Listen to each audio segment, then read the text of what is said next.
Hello students. Welcome to all of आपके अपने YouTube channel पर। आप सभी का बहुत बहुत स्वागत है। जय श्री राधे कृष्णा, सभी को राधे राधे। जल्दी सभी आ जाइए, आपकी लाइव क्लासेस आ चुकी है। आपकी लाइव क्लासेस आ चुकी है, जल्दी आ जाइए सभी।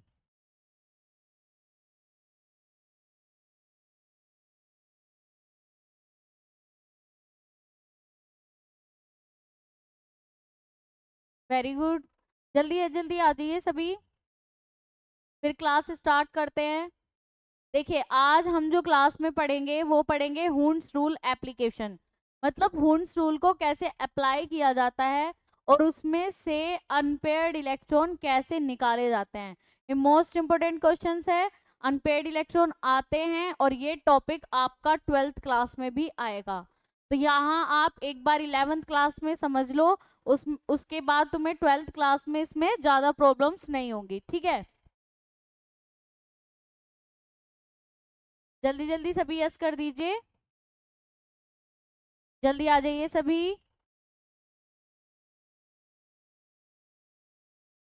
चलिए स्टार्ट करते हैं। जैसा आपको दिख भी रहा है, पेयर्ड और अनपेयर्ड इलेक्ट्रॉन्स बताएंगे हम। अब पहले ये समझ लो कि पेयर्ड और अनपेयर्ड क्या होते हैं। देखिए, पेयर वो इलेक्ट्रॉन्स होते हैं जो जोड़ा बनाए, यानी जो पेयर में हो, यानी दो इंसान को बोलते हैं ना हम एक जोड़ा, दो लोगों को बोलते हैं एक जोड़ा। तो क्या होगा, दो इलेक्ट्रॉन्स होने चाहिए तो वो पेयर है। और अगर किसी भी ऑर्बिटल में, किसी भी कक्षक में एक सिंगल इलेक्ट्रॉन है तो उसका मतलब है वो अनपेयर्ड इलेक्ट्रॉन है। कैसा है? अनपेयर्ड इलेक्ट्रॉन, यानी कि अयुग्मित, जिसने युग्मन ना किया हो, जिसने पेयर ना बनाया हो, तो वो होता है अयुग्मित इलेक्ट्रॉन। अब आपको ये भी पता है कि अयुग्मित इलेक्ट्रॉन बताने के लिए पहले उसमें सिंगल इलेक्ट्रॉन जरूर होना चाहिए, क्योंकि जब कोई सिंगल इलेक्ट्रॉन होगा तभी तो हम बोलेंगे कि इसने जोड़ा नहीं बनाया है, ये अयुग्मित है। बात समझ में आई यहाँ तक? तभी तो हम बोलेंगे ये अयुग्मित है, इसने जोड़ा नहीं बनाया है।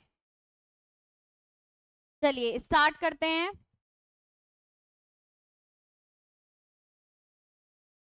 आपको देखो यहाँ भी दिख रहा है F9 का जब हम करते हैं तो क्या होता है, 1s2, 1s2, 2s2, 2p5।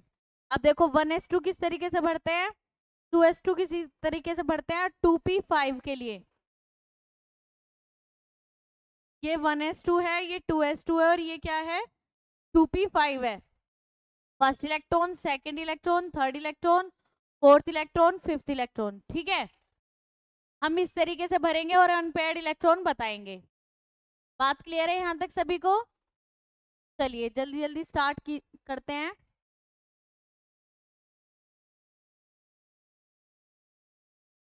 जैसे हम किसी का भी कॉन्फ़िगरेशन करते हैं, इससे पहले हमने कॉन्फ़िगरेशन सीख लिया था, और हम किसी का भी कॉन्फ़िगरेशन करेंगे यानी कि इलेक्ट्रॉनिक विन्यास करेंगे तो हम उसमें अप्लाई करते हैं कि हुंस रूल कैसे देखा जाता है। देखिए फॉर एग्जांपल किसी का भी उठा लो, मैंने आपको 30 तक करा ही दिए हैं। हम उठा लेते हैं Fe का। ठीक है, मैंने आयंस वाले भी इलेक्ट्रॉनिक विन्यास करा दिए हैं पिछली क्लास में, तो लास्ट क्लास को सभी देख के आइएगा, लास्ट क्लास को सभी देख के आइएगा। ठीक है, वेरी गुड। चलिए, Fe का कितना होता है, 26 होता है। Fe का होता है 26।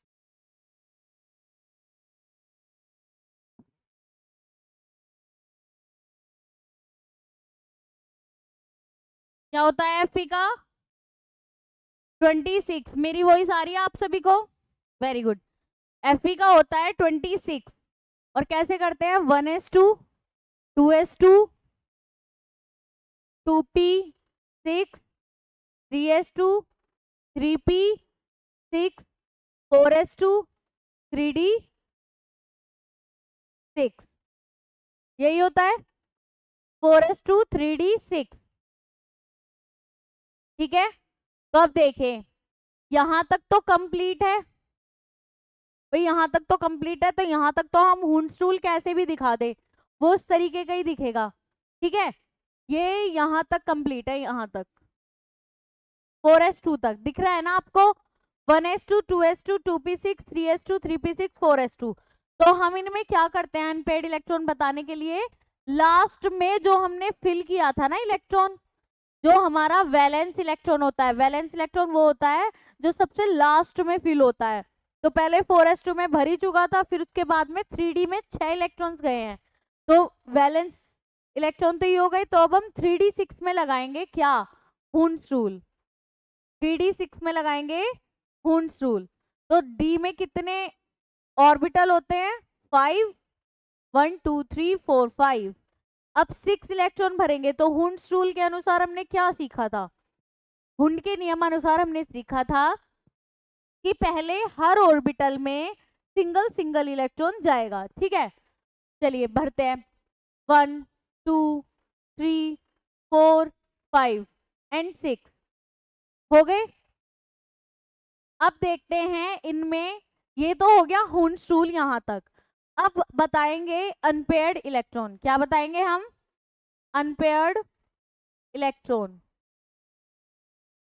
अनपेयर्ड इलेक्ट्रॉन, अयुग्मित, अयुग्मित इलेक्ट्रॉन, अयुग्मित इलेक्ट्रॉन। ठीक है, इसको स्मॉल n से डिनोट करते हैं, स्मॉल n से। तो स्मॉल n क्या होगा, इसमें कितने अनपेड इलेक्ट्रॉन है जिन्होंने पेयर नहीं बनाया है, जल्दी जल्दी बताइए कितने हैं। देखो, एक तो ये सिंगल है, ये सिंगल है, ये सिंगल है, ये सिंगल है, कितने हो गए, 4 अनपेड इलेक्ट्रॉन हो गए। तो यहाँ आ जाएगा 4, क्या आ जाएगा, 4 आ जाएगा। ठीक है, यहाँ तक की बात क्लियर है सभी को, जल्दी बताइए। Very good. तो यहाँ क्या आ गया, 4, क्योंकि 4 ऐसे इलेक्ट्रॉन हैं जिन्होंने पेयर नहीं बनाया है, जिन्होंने युग्मन नहीं किया है।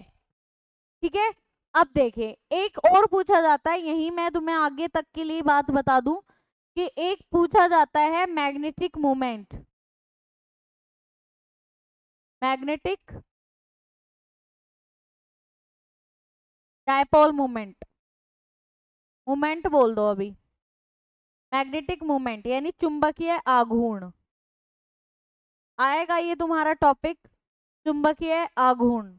और ये टॉपिक यहां से स्टार्ट होके, इसको म्यू से डिनोट करते हैं, ये टॉपिक यहां से स्टार्ट होके बीएससी तक पूछा जाता है, चुंबकीय आघूर्ण का बीएससी तक पूछा जाता है इनऑर्गेनिक केमिस्ट्री की बुक में।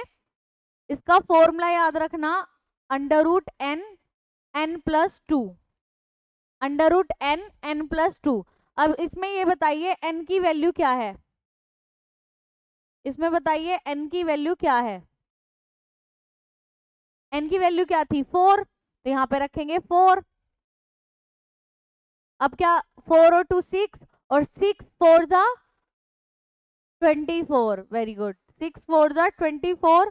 अब इसका स्क्वायर रूट करेंगे, तो अब मुझे ये बताओ, ये जो 24 है ये किसके पास है, 25 के पास, और 25 का कितना होता है, 5 होता है, इसका मतलब ये 5 से थोड़ा कम है, तो इसको हम अप्रोक्सीमेट 4.9 इस तरीके से भी लिख सकते हैं। और इसका जो यूनिट होती है वो होती है बोर मैग्नेटॉन, क्या होती है, बोर मैग्नेटॉन। ये बोर मैग्नेटॉन ने ही बताया था, ये एक साइंटिस्ट का नाम है, बोर मैग्नेटॉन ने ही बताया था ये। ठीक है, तो बताइए यहां तक बात क्लियर है सभी को, यहां तक की बात बताइए क्लियर है सभी को। एग्जाम्पल मैंने बता दिया है, जब हम 26 Fe का करते हैं तो यहां तक तो सेल कंप्लीटली फिल्ड है। ठीक है, हमारे अगले वाली सेल में ही आएगा इलेक्ट्रॉन, यानी कि वैलेंस इलेक्ट्रॉन जिसमें जाए उसके लिए हम करके देखते हैं। बात समझ में आई। अब चलिए एक एक्सपेक्शन के लिए ले लेते हैं,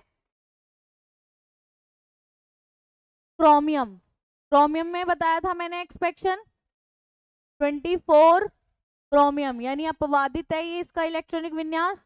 कैसे होता है? 1s2 2s2 2p6 3s2 3p6 4s1 3d5, यही होता था। यहाँ 4s2 आने की वजह से 4s1 आ जाता था। क्यों? क्योंकि ये स्टेबिलिटी को दिखाता है, क्रोमियम जो है वो स्टेबल है, इस वजह से यहाँ क्या आता है, इस वजह से यहाँ क्या आता है, ये 4s1 और 3d5। ठीक है, चलिए अब देखते हैं। अब मुझे ये बताओ, ये भी कंप्लीटली फिल्ड नहीं है भाई, यहाँ तक तो कंप्लीटली फिल्ड है, तो इसकी तो हम बात ही नहीं करेंगे। लेकिन वैलेंस इलेक्ट्रॉन तो इसमें जा रहा है, इसमें जा रहा है, लेकिन इसने क्या किया था, इसने 4s से एक इलेक्ट्रॉन ले लिया था, तो इसका मतलब वैलेंसी तो अब इसमें भी हो गई। ठीक है, तो अनपेयर्ड, अब इन दोनों को लेंगे हम। अब जब करेंगे इनका तो इन दोनों का करेंगे। पहले कर लो 3d5 का, क्योंकि 3 कोश पहले आती है भाई। थर्ड इसके अनुसार तो एनर्जी के अनुसार था, लेकिन तीसरी कोश थर्ड सेल तो पहले आती है 4s से, तो पहले 3d5 का करो। क्या जाएंगे? 1 2 3 4 5, और फिर 4s1 का सिंगल इलेक्ट्रॉन होता है 1। तो मुझे ये बताओ टोटल अनपेयर्ड इलेक्ट्रॉन कितने हैं? अनपेयर्ड इलेक्ट्रॉन, अनपेयर्ड इलेक्ट्रॉन, अयुग्मित, अयुग्मित इलेक्ट्रॉन कितने हैं? 1 2 3 4 5 6, 6 इलेक्ट्रॉन है। तो अब अगर हम मैग्नेटिक मोमेंट निकालेंगे, चुंबकीय आघूर्ण निकालेंगे, तो कैसे निकालते हैं बताइए, फॉर्मूला बताइए जल्दी जल्दी। √n n+2, ऐसे ही निकाला था, √n n+2। Very good. 6 6 + 2, 6 और 2 8, 8 6 जा 8 6 जा 48, √48। अब मुझे ये बताओ ये किसके पास है? ये 7 के पास है, यानी कि 7 के स्क्वायर के पास है। 7 का स्क्वायर क्या होता है?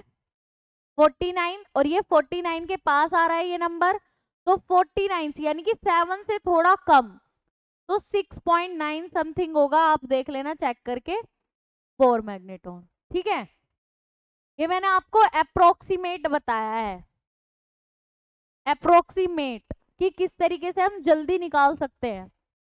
फॉर एग्जाम्पल अगर हमारा एमसीक्यू में आए तो, ठीक है, अब समझ आ गया? ये जल्दी जल्दी बताइए, समझ आ गया क्या?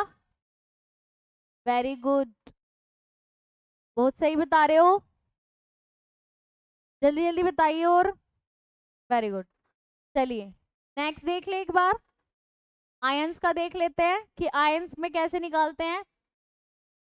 चलिए हम Cu पॉजिटिव का ले लेते हैं। क्या लेते हैं? Cu पॉजिटिव का। Cu का क्या होता है खुद? 29। अब कैसे रखते हैं हम?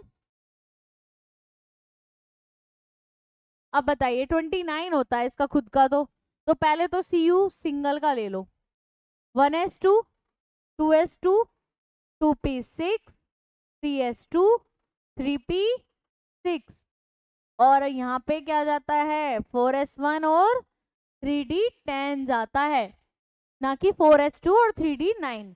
जैसे उसमें एक्सपेक्शन था क्रोमियम में, ऐसे ही कॉपर में एक्सपेक्शन है, अपवाद है। बात समझ में आई यहाँ तक?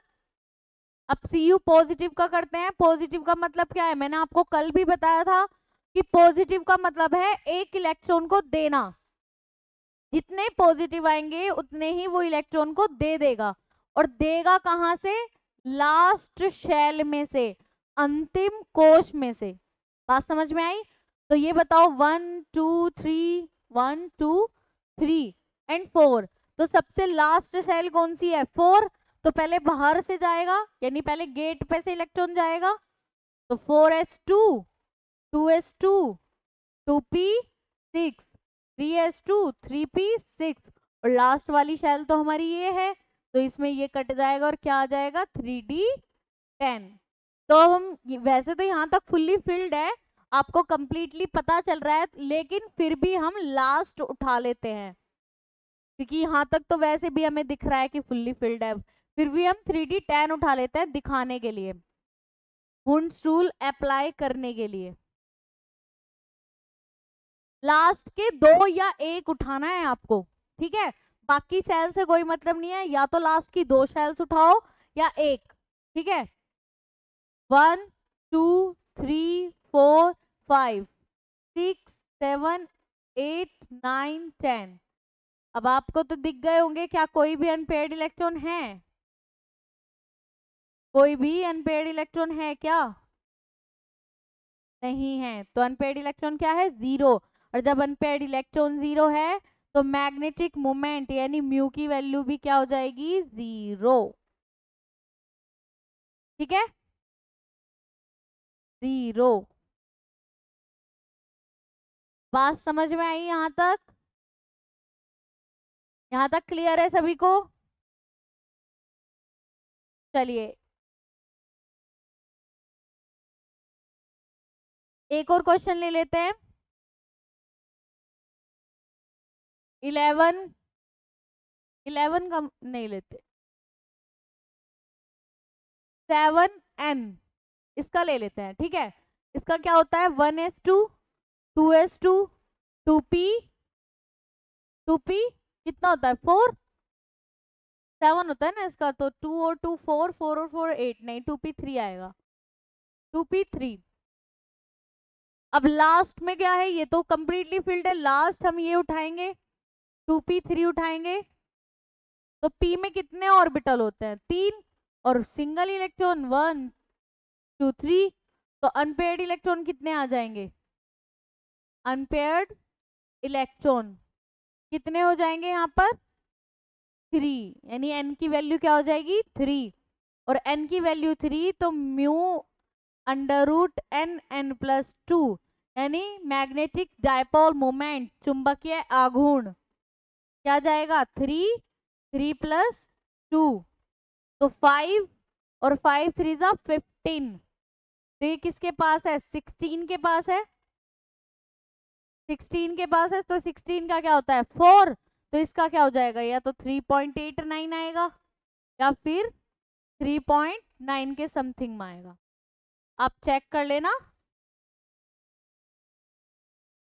क्या चेक कर लेना और मुझे बताना, कमेंट बॉक्स में लिख देना कि क्या क्या आपके आंसर्स आ रहे हैं। बात समझ में आई? सभी को बात समझ में आई है?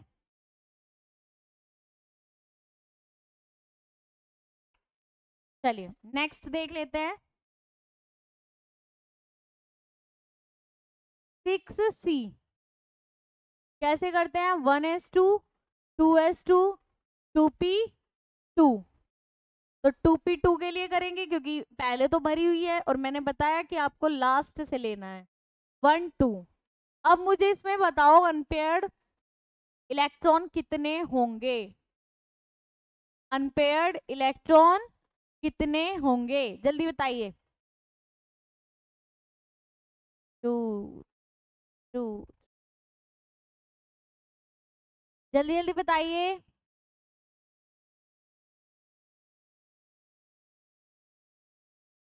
2 3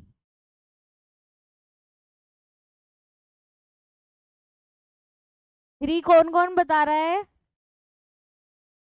देखिए यहाँ समझिए, यहाँ पे आ जाइए। देखिए मैंने क्या बताया था अभी आपको कि कम से कम सिंगल इलेक्ट्रॉन तो उस ऑर्बिटल में होना चाहिए, सिंगल इलेक्ट्रॉन तो उस ऑर्बिटल में यानी कक्षक में होना चाहिए अनपेयर्ड इलेक्ट्रॉन बताने के लिए। तो अब मुझे ये बताओ कि क्या इसमें कोई भी है, सिंगल इलेक्ट्रॉन है क्या, नहीं है, तो इसका तो कुछ मतलब ही नहीं है अनपेयर्ड के लिए, तो सिर्फ जिनमें सिंगल है उसी की वैल्यू गिनी जाती है, तो कितना आ जाएगा अनपेयर्ड इलेक्ट्रॉन युग्मित इलेक्ट्रॉनों की संख्या कितनी आ जाएगी? 2। ठीक है, अब देखिए mu is equals to √n+2, तो क्या आएगा यहाँ पे? 2, 2+2 यानी 4, 4 2 जा 8, और ये किसके पास है?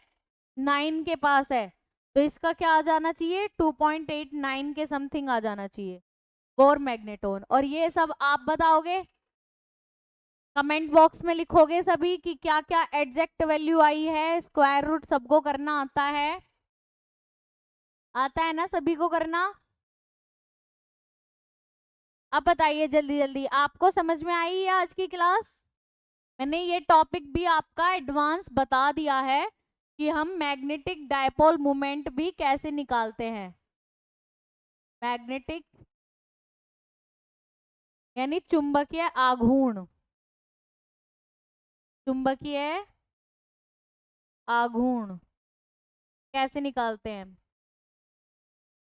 अब आपका कोई भी क्वेश्चन इससे रिलेटेड नहीं बचेगा, ठीक है? और इससे रिलेटेड जो क्वेश्चंस हैं उनको हम कल करते हैं।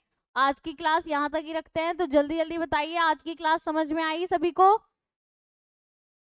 वेरी गुड, चलिए ठीक है। जय श्री राधे कृष्णा सभी को, राधे राधे। अच्छे से पढ़ाई करते रहो और लास्ट तक क्लास को जरूर अटेंड किया करो और सभी क्लास से ज्वाइन हुआ करो। ज्यादा से ज्यादा शेयर करो बच्चों, क्योंकि ये बिल्कुल फ्री ऑफ कॉस्ट आपके लिए कराई जा रही है, ठीक है? तो इसका फ्री ऑफ कॉस्ट होने का फायदा ज्यादा से ज्यादा उठाइए और बस वीडियो को लाइक और चैनल को सब्सक्राइब करते रहिए। Thank you everyone.